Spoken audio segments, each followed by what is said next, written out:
развлечь его. Чем я смогу? Напугать его. То есть задача журналиста или вызвать эмоцию у читателя, или инфотеймент, развлечение через потребление информации. Вот придумывая информационный повод, представьте себя конечным потребителем этой информации. То есть, например, зрителем телеканала.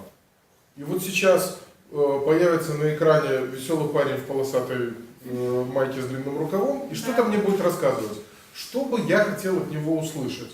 Ему-то понятно, что надо. Ему надо свой киноклуб продвигать, он будет об этом говорить бесперерывно. А мне что было бы интересно? Чем он меня может удивить? Чем он меня может порадовать? Какую эмоцию он у меня может вызвать? Вот каким-то событием, действием каким-то. Вот попробуйте посмотреть глазами конечного получателя вашего вот этого сообщения. Ну и надеюсь, что не помешает пить кофе. Окей.